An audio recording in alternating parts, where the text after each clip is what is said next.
presentation is New Paradigm Shifts for Kuhn's Structure of the Scientific Revolution using the Watt-Pig Poliomyelitis Model. Emeritus Professor Thomas Kuhn was an internationally acclaimed professor of history and philosophy of science, and he published a book in 1962 called Structure of the Scientific Revolution. The contents of that book has been accepted widely from now into the future as a type of renaissance in logical thought for application towards uncovering the secrets of nature in the scientific world.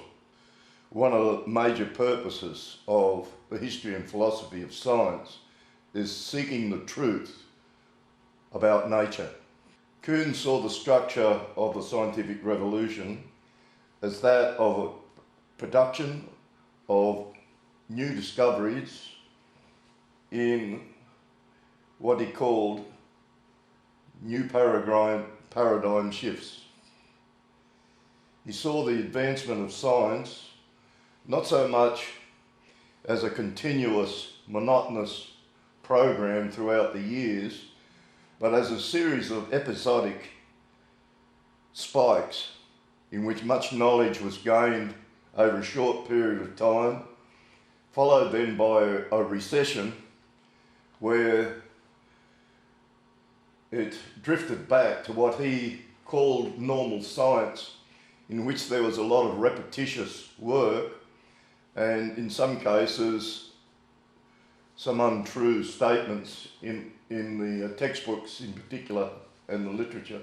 A good example of a spike is in the 1960s with a surge in immunology, research in immunology. In the 1960s, there was a tremendous amount of discovering being done, but in general that has receded to some extent after that wave of impact. So what is the Watt-Pig Poliomyelitis model? This phrase, pig poliomyelitis, is borrowed from its human counterpart, human poliomyelitis. Both are very closely related in taxonomy and their pathogenicity in their respective species.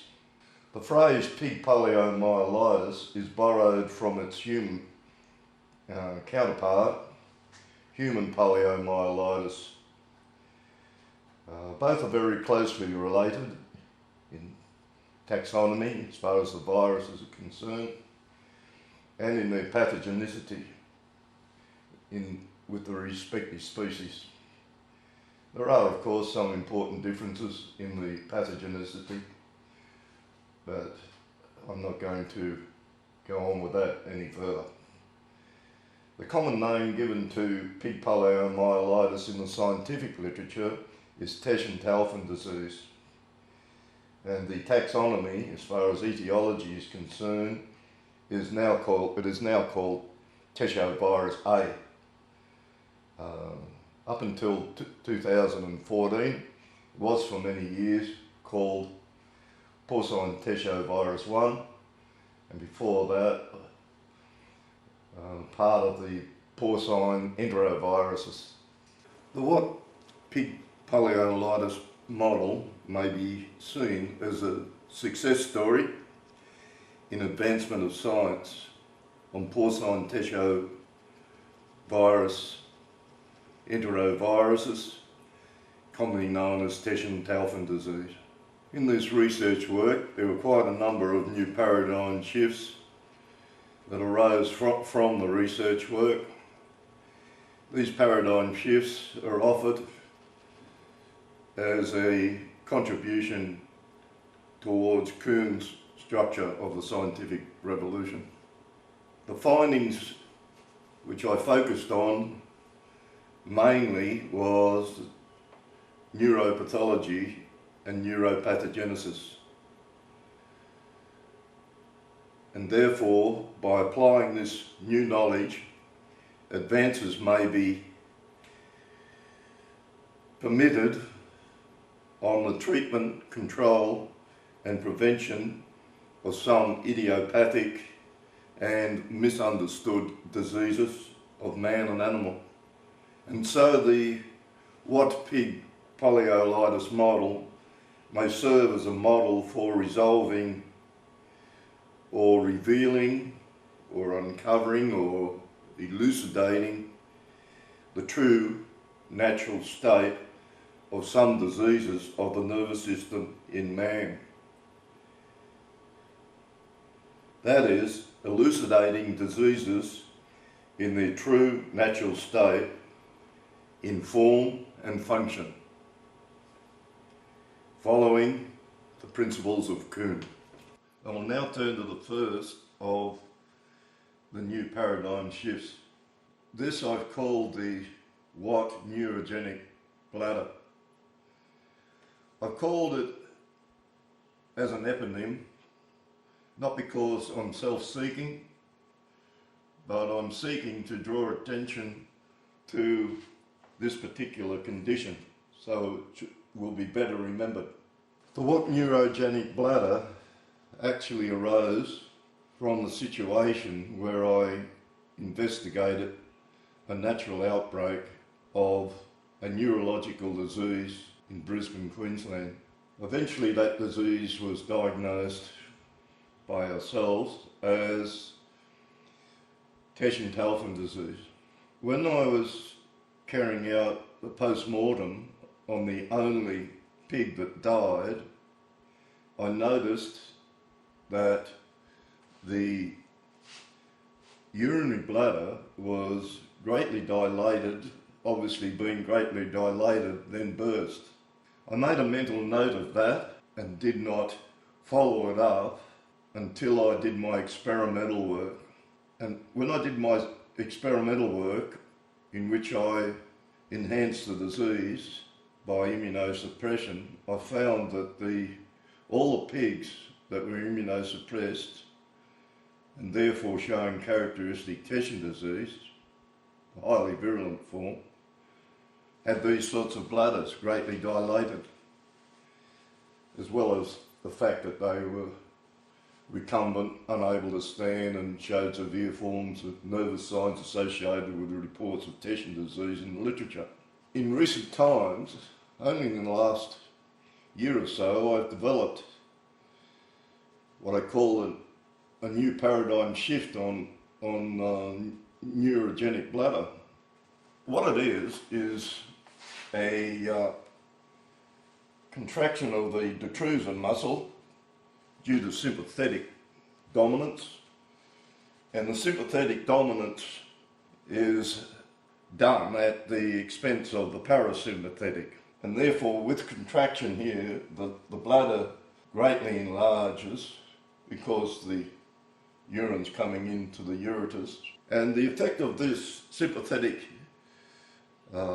dominance has or produces a condition known as autonomic dysreflexia, and that can have critical effects in that the blood pressure rises greatly, and in fact the human or the animal may die of cardiac failure.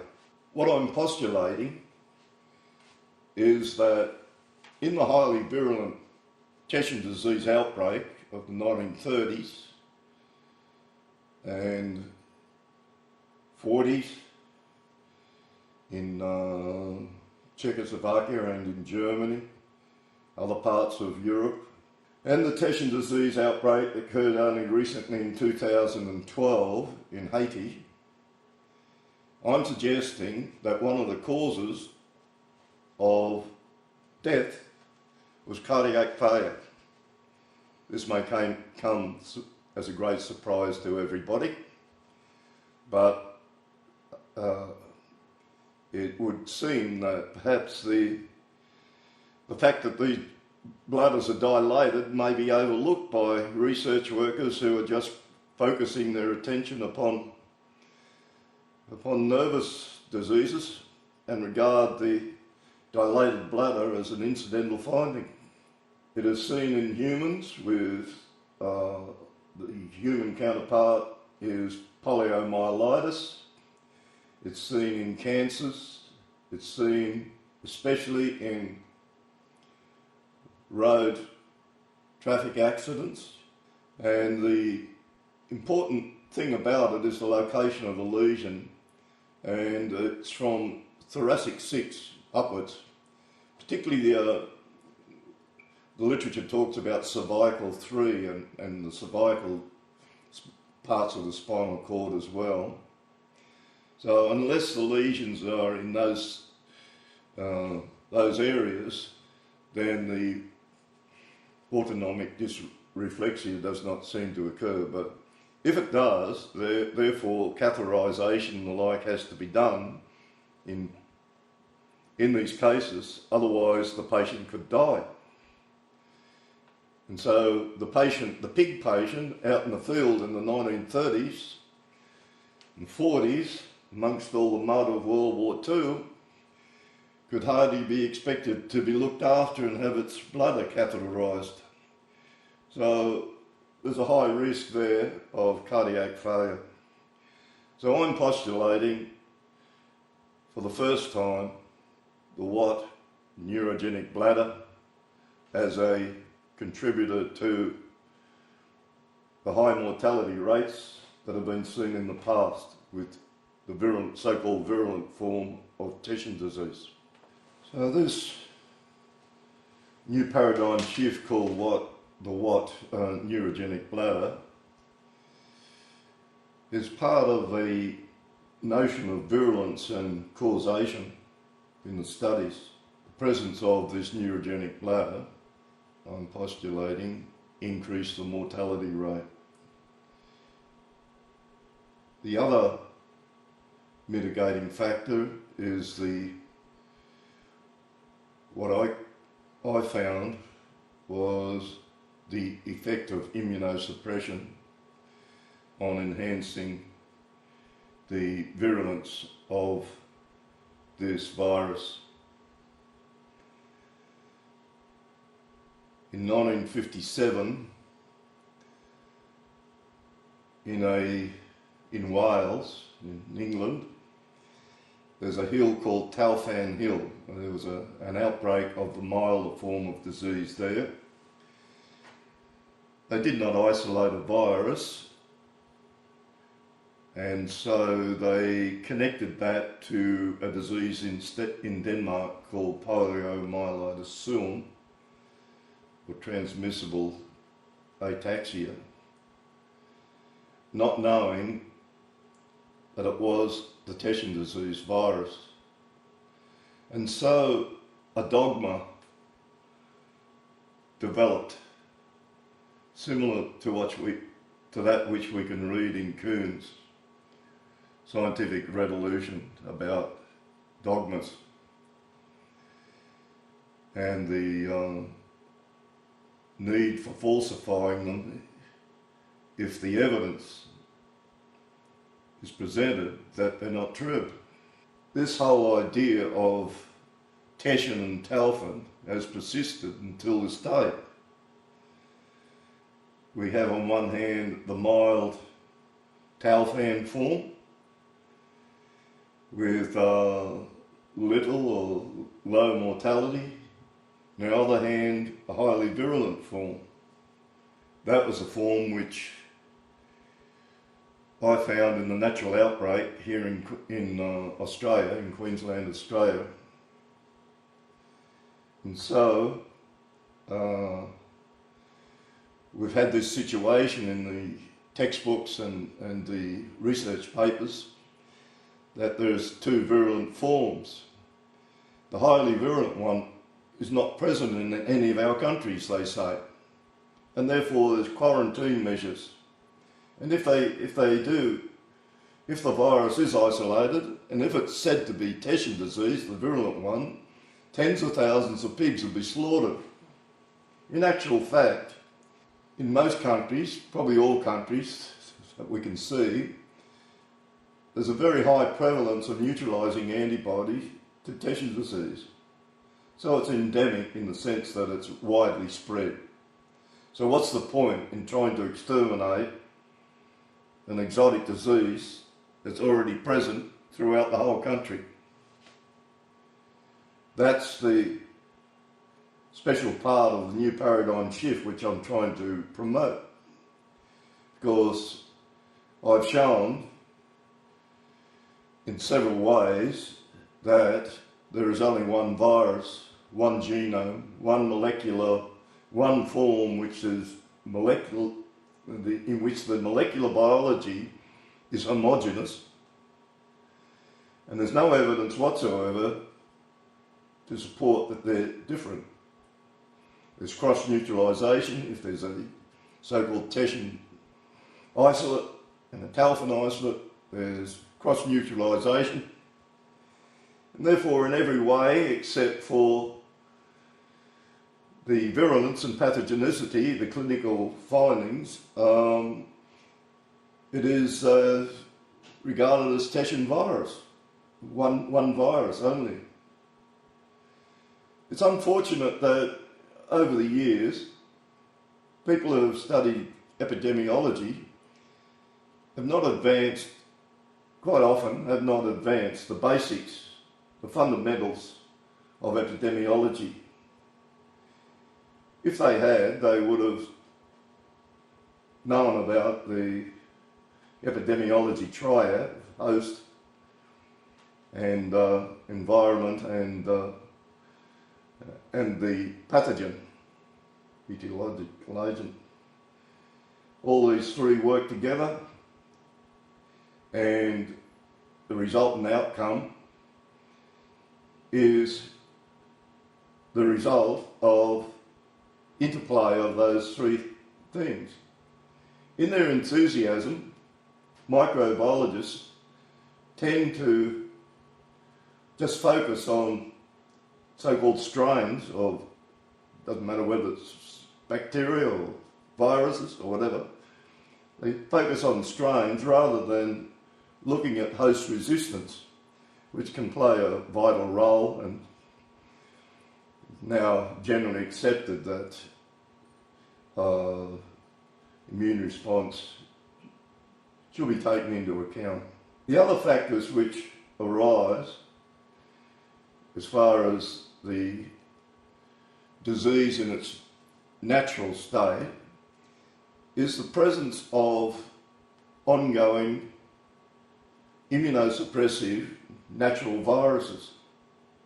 In my research work, I used a synthetic chemical called cyclophosphamide to immunosuppress the animals and tried to reproduce the so-called natural type disease with this synthetic form.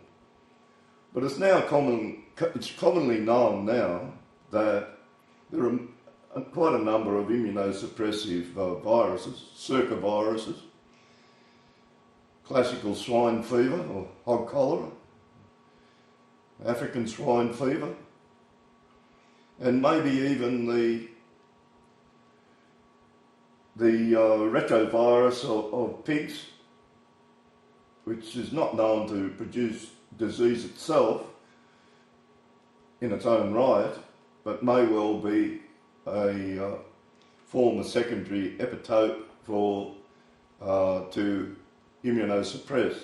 What I'm postulating from my research work is a completely different paradigm shift to that which is present in the literature. And therefore, I'm falsifying the current dogma that there is a highly virulent strain called Teschen disease and a mild strain called Talfin disease. and the evidence from my studies on cyclophosphamide, then supported by knowledge of the presence of immunosuppressive viruses, supports my statement. This notion of virulence raises an important procedure that should be done in epidemiology, and quite often is not done. This relates to case definition. In my work, I produced a series of subgroups of animals that range from mild to severe. The severe ones was the one that died, and the ones, about 15%, which were immobile. They were immobile for weeks and they couldn't get up. So I put it to you that death of an animal or a human is the ultimate test of virulence. It doesn't matter whether it's one animal or a million animals or humans.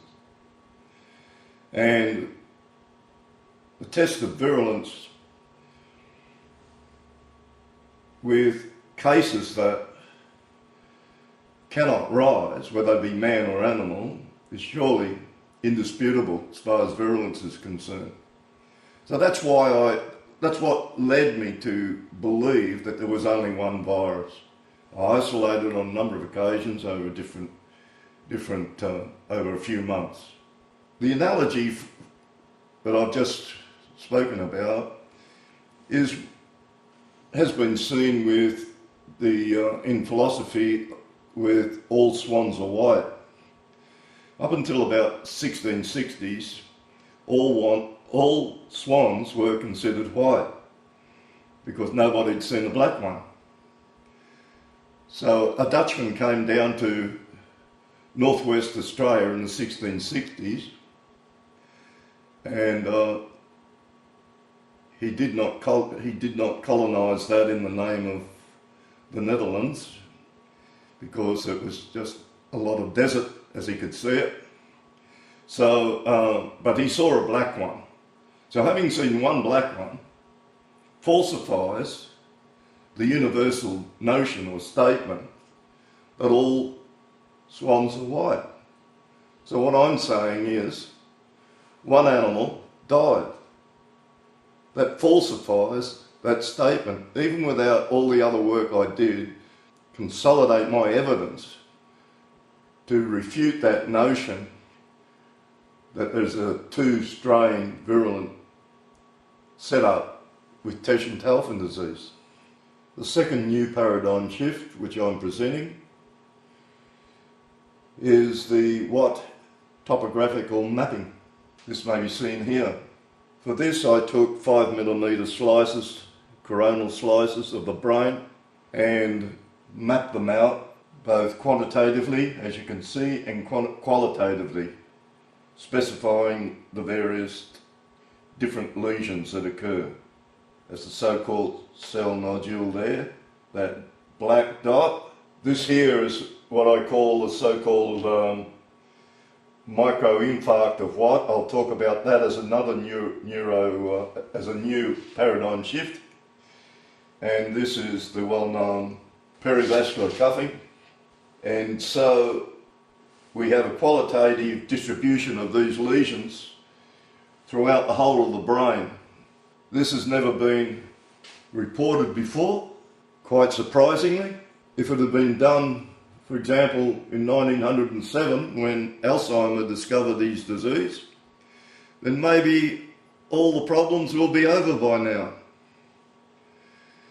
Therefore, I'm suggesting that this is a viable research tool as a guide to studying idiopathic and misunderstood diseases of the nervous system of man and animal.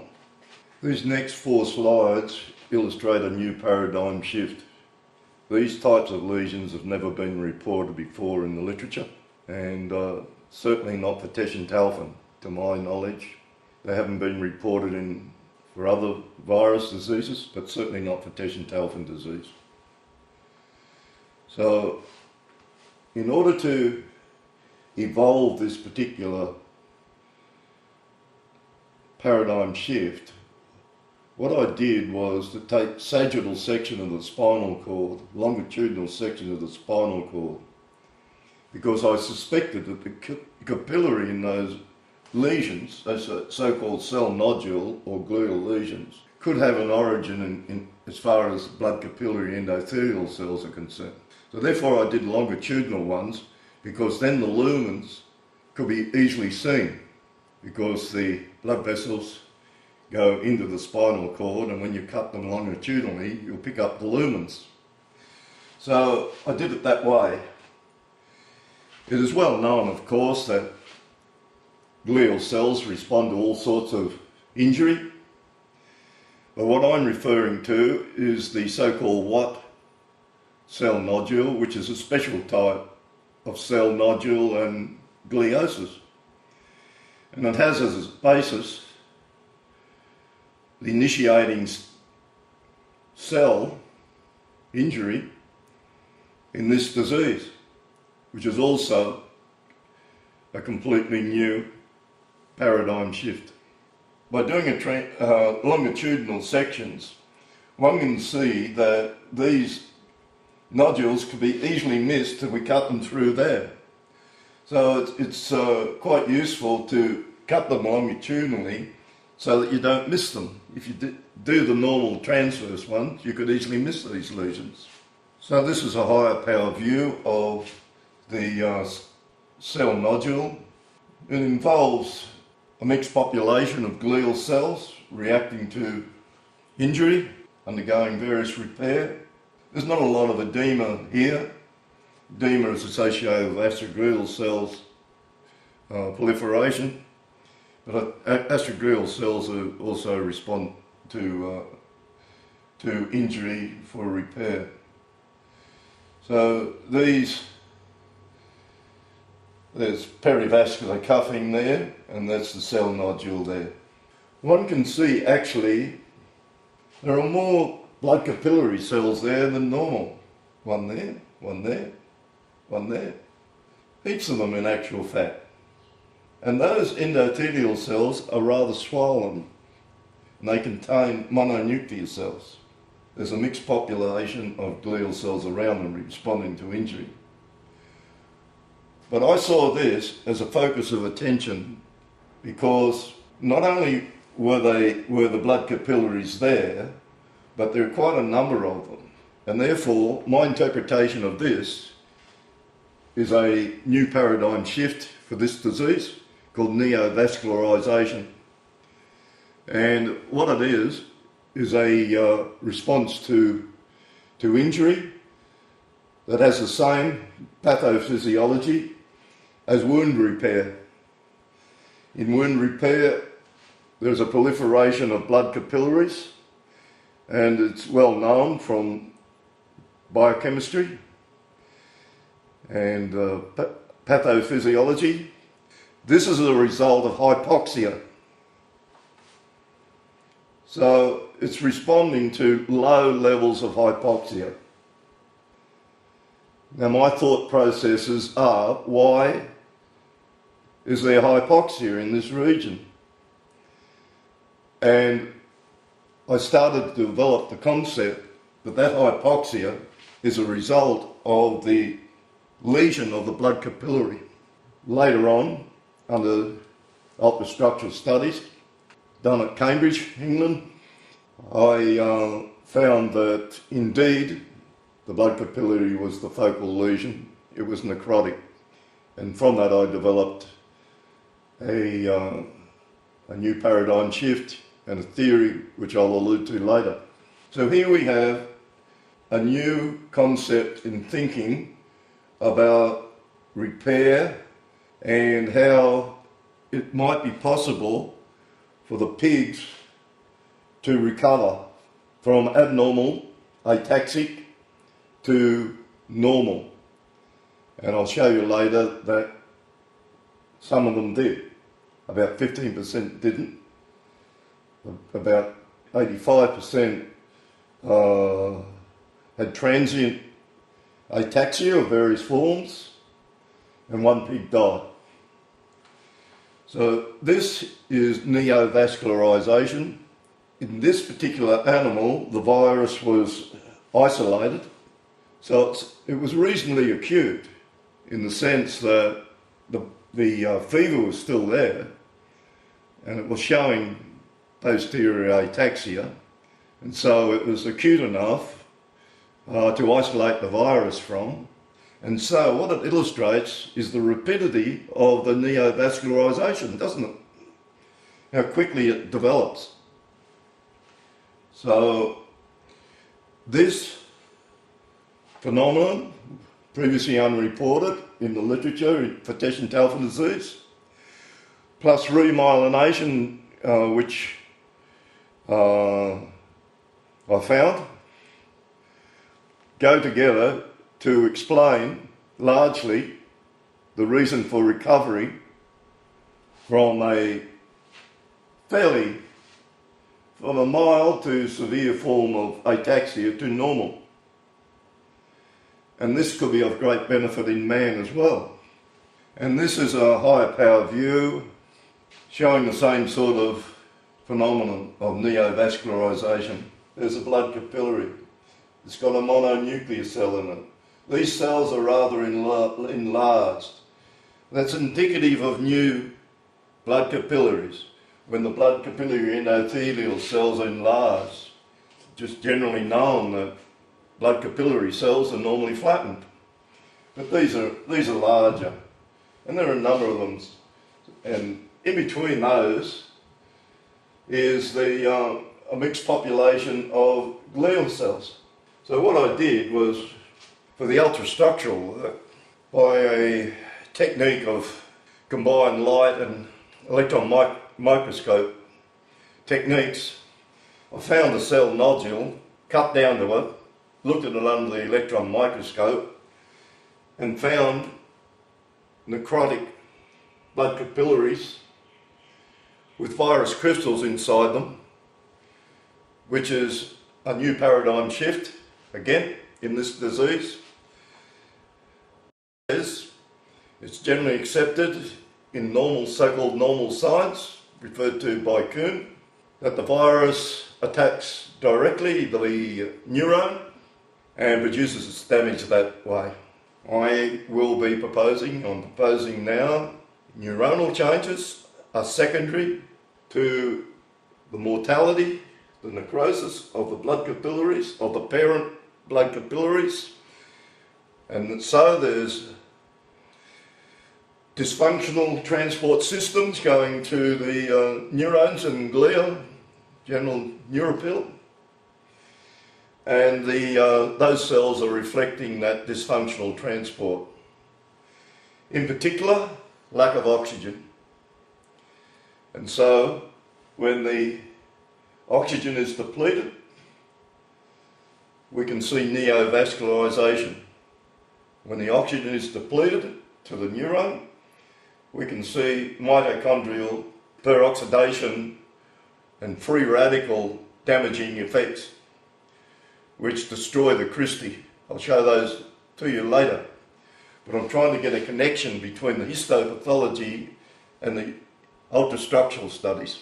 They're all blend together to reinforce this concept of a new paradigm shift for this disease. Completely new, and it has its application in similar sorts of viremic diseases of man. For example, with human poliomyelitis, even though the disease has been known for a long time, the pathogenesis is still not entirely clear. Some people have produced positive results with fluorescent antibody techniques. The fluorescent antibody technique could be flawed because it's an artefact. The immunoglobulins can't get into for the fluorescent antibody technique, they can't get into the cell, intact cell.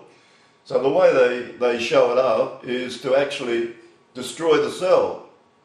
So when you destroy a cell, you produce an artefact. And so the fluorescence could easily non-specifically fluoresce in other ways. But I've produced evidence that the virus is in the blood capillary and not in the neuron. I've produced evidence that there's secondary effects. Blissinger in the 1960s found the same as me with human poliomyelitis experimentation. He found virus crystals in blood capillary endothelial cells. Unfortunately, and this is where he differs from me, he went on to say that the virus then somehow gets into the neuron without having any evidence whatsoever. So I've done something quite different in that and quite simple. One might say it's the law of simplicity as advocated by Kuhn in the 16th century. The law of simplicity. The easiest thing to say is that there's dysfunctional transport systems when you've got a necrotic capillary and you can't find anything else, you can't find any virus. What's the logical deduction? I'm afraid that logical deduction has not been there for human poliomyelitis in the 80 years that it's been studied, nor has it been found or postulated for Teschen-Taufen disease, and in fact many other viremic diseases. Because surely, if this is true, then it may very well apply to many other virus diseases.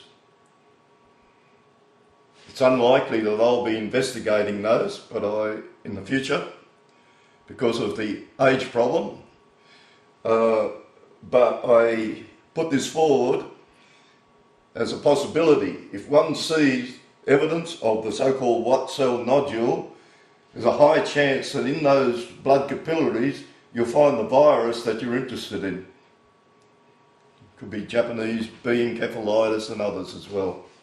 I now turn to the white microinfarct.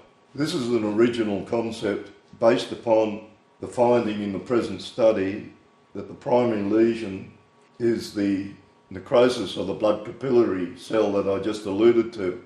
So therefore, if sufficient numbers of blood capillaries die, then that produces a hypoxic area which reveals itself as a microinfarct. There was no evidence of emboli. There's no evidence that it's a microembolic type of lesion. The evidence which I'm proposing is that it's caused by a large number of death of a large number of parent blood capillaries. And therefore, when one looks at it, we'll see this clear space here. So this is a typical coagulative necrosis. It's characterised by retention of the broad structure of the particular tissue there in the face of necrosis. And so you'll see pycnotic nuclei, and also with H&E sections, an increase in intensity of the pink, the red. So this is a coagulation necrosis with pycnotic shadow neurons and pycnotic glial cells. And so this is characteristic of the coagulation necrosis, also known as a malasic area or softened area. And in some cases people call it micromalacia. I've called it microinfarct because of the connection of it to the blood capillary necrosis as I see it in the neuropathogenesis of this disease. Once again, this is an example of the white microinfarct, and one can see that it's structureless. Some of them may or may not be viable. Here we have a pycnotic nucleus But the overall, it's under the microscope, it's quite pink and structureless, typical of a coagulation necrosis. Okay, so once again, the amorphous, structureless area, and here we see the necrotic nuclei. There may be some infiltration of normal glial cells in attempting to correct any damage and perhaps some level of edema, but by and large it's a structure in which the nuclei are dead, as you can see, showing karyorrhexis there, and pycnosis. We now turn to neuronal degeneration in this particular disease. As I've said, normal science will have it that the virus attacks these neurons directly. What I'm proposing is that these neuronal changes are a result of secondary dysfunctional transport system, particularly hypoxia. And their variation in severity can be explained by the variation in the number of blood capillary cells that are lost for that particular area.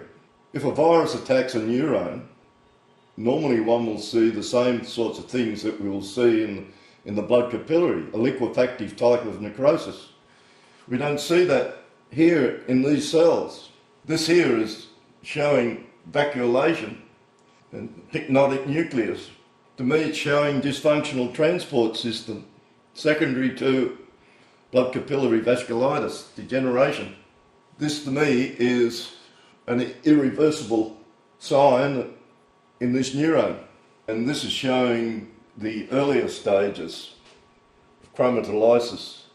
And according to previous workers, they agree that this is reversible.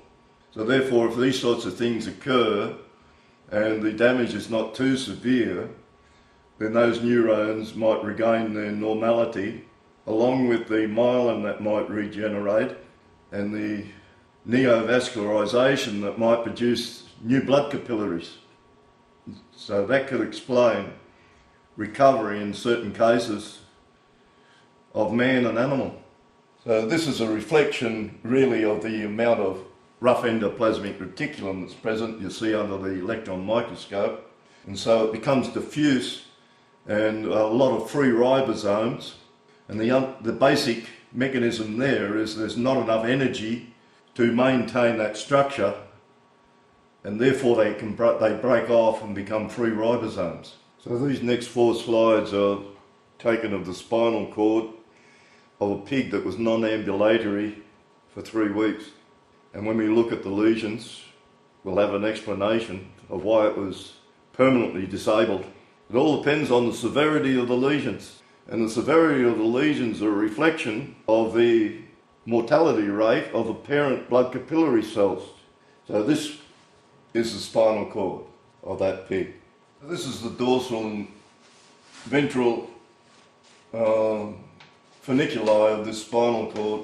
They did not show a high degree of cellularity in the sense of glial response. So those cells had disappeared after 3 weeks, it would appear. And what we're left with is various levels of severity of the myelin and the axons. This slide represents axonal degeneration and demyelination. These little figures here, known as axonophages or myelinophages, I don't know whether anybody can distinguish the two, but I can't. The spaces there are evidence of swollen axon cylinders. And so we've got appreciable lesions here in the dorsal and ventral funiculi, which could account for the fact that this pig did not rise. In this particular disease, the peripheral nervous system is injured. In previous papers, that has not been recognised, maybe partly because people don't look at the dorsal root ganglia. They don't worry too much about the peripheral nervous system. They just look at the brains and the spinal cords. I looked at the dorsal root ganglia and also the trigeminal ganglia. I found severe lesions in both. Now these are sections taken from the dorsal roots and the ventral roots, and they show the lesions which are rather similar to those in the spinal cord I just showed you before, where you've got axonopathy and myelin degeneration. These are globular masses of myelin, and overall here segmental type of axonopathy, which in the clinical animal demonstrates that these serious lesions of the dorsal root ganglia and the nerve roots play a significant role in the clinical signs.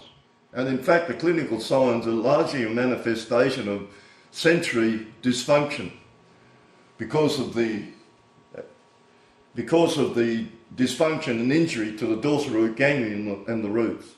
And now we turn to the ultrastructural studies. This was done at University of Cambridge many, many years ago. But the interpretation, conceptualisation, was only achieved in the last few years, more than 45 years later.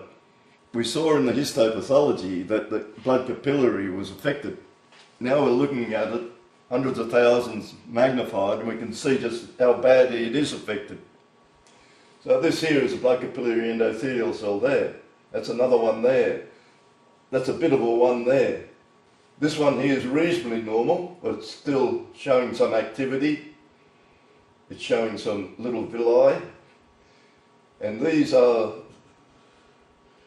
mononuclear cells, also showing a lot of activity. The pseudopodia or villi.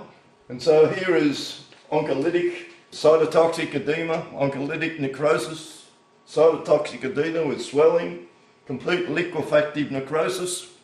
And so, obviously, if these cells, the function of those blood capillary cells is to supply nutrients to dependent cells. If they're showing lesions like this, surely the dependent cells are going to be changed. What's happening here is a situation which I've conceptualised as explaining the reasons for the virus to go to certain areas and not to other areas. In other words, predilection sites.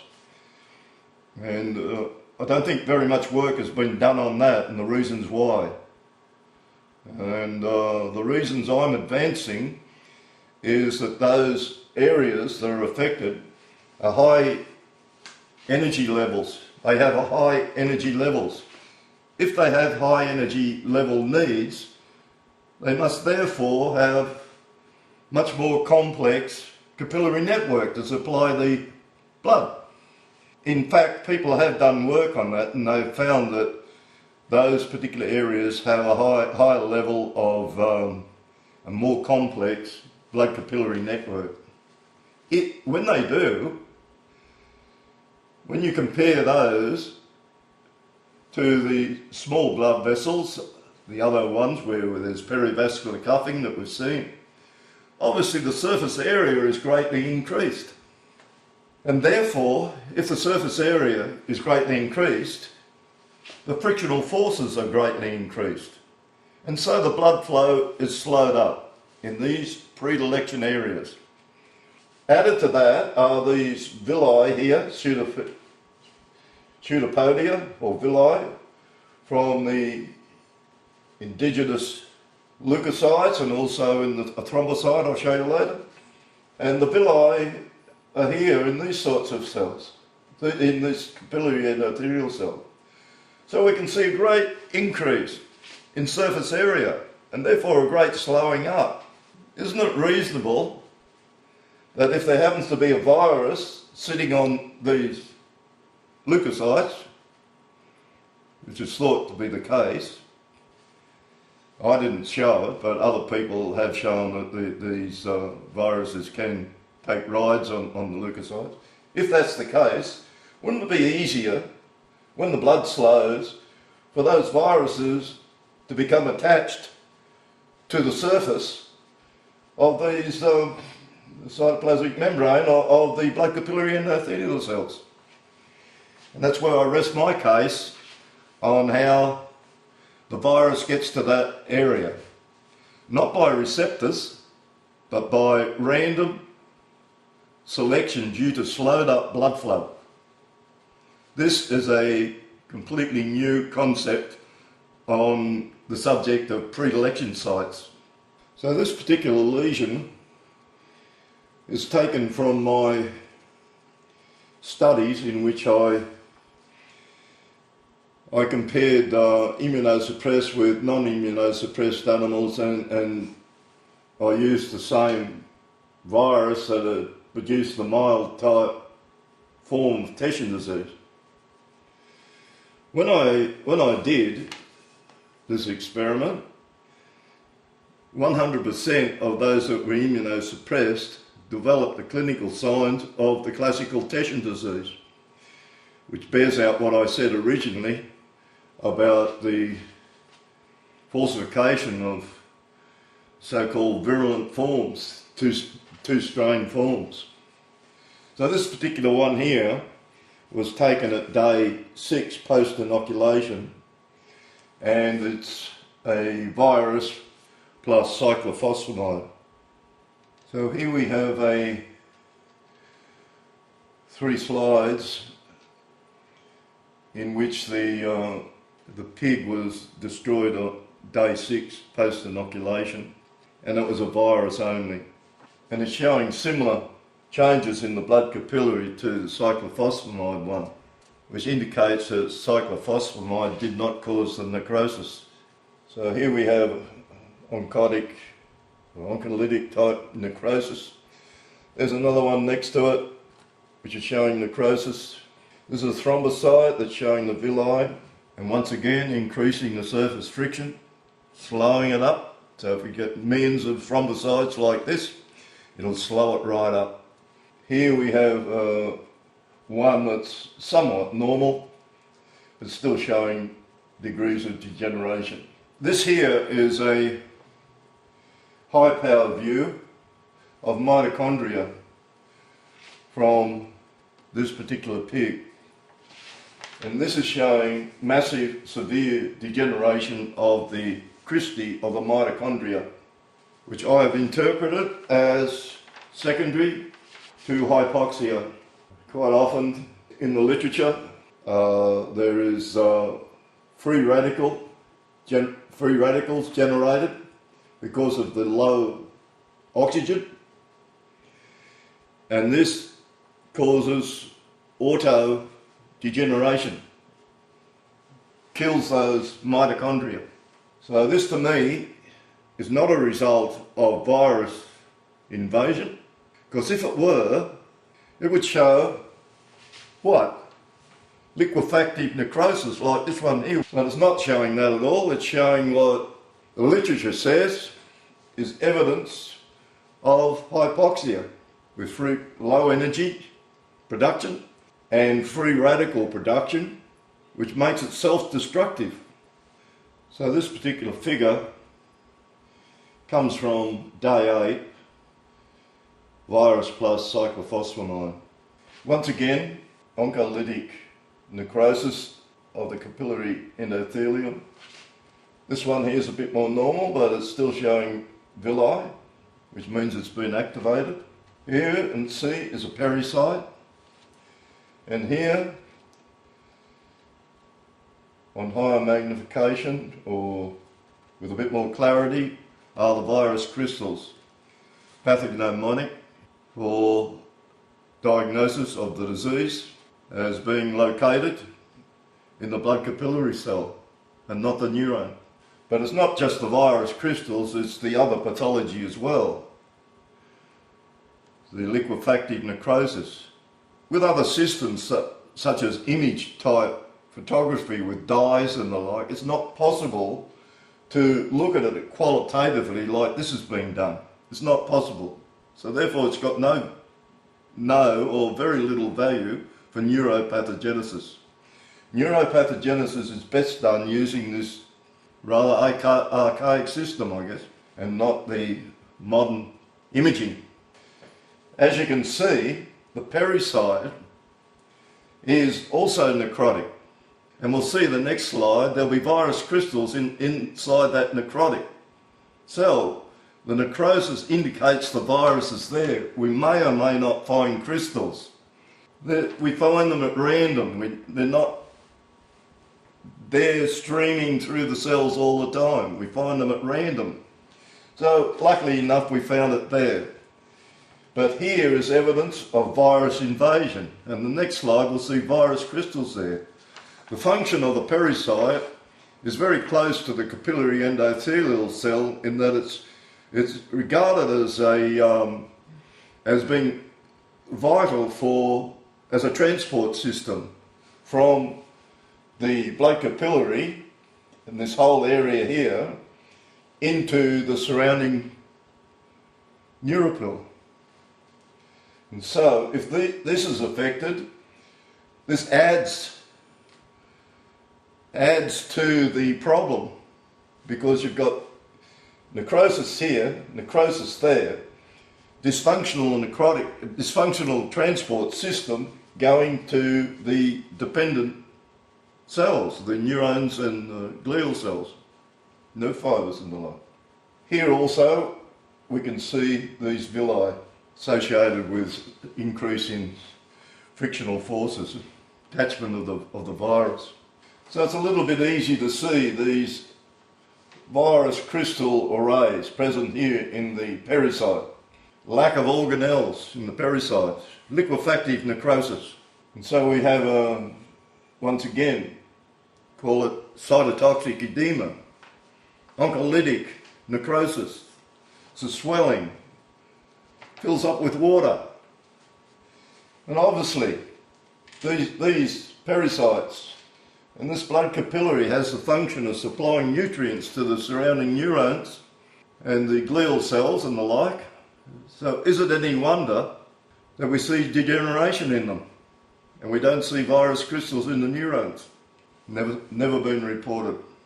So here we have sections from a pig that was day 8 and virus only post-inoculation.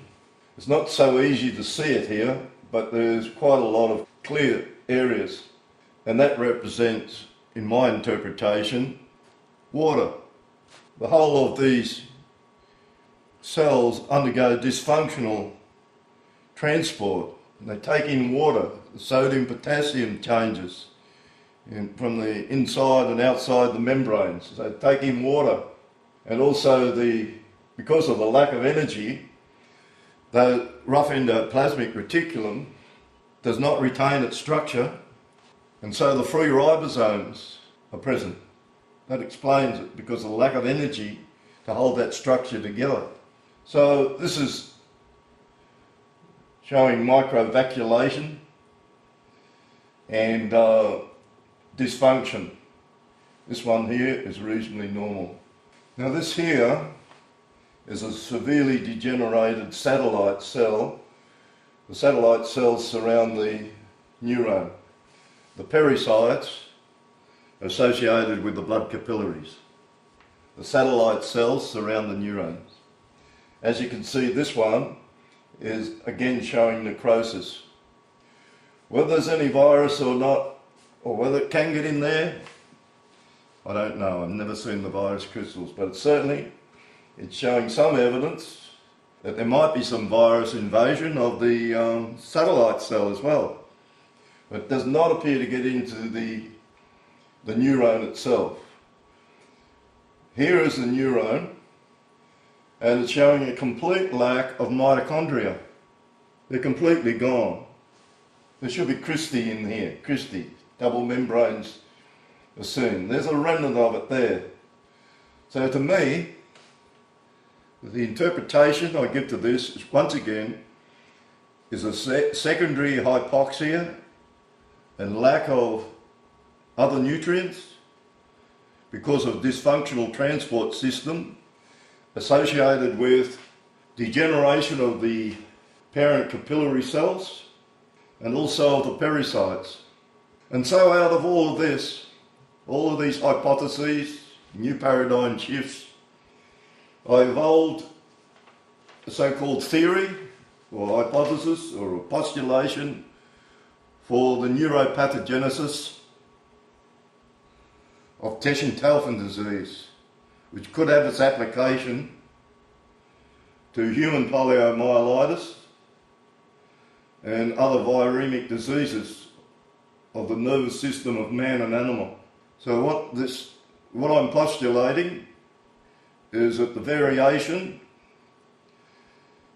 in the morbidity and mortality of the dependent cells of the nervous system is directly proportional to the mortality rate of the capillary endothelial cells, and also I'll add pericytes. So that's my new theory. And what it shows, it's rather plausible in that it explains the variation in degenerative effects that you see from place to place with the neurons and the glial cells. The fact is that there are virus crystal arrays within there, within the pericytes and in the blood capillary cells, and they're not seen in the neurons.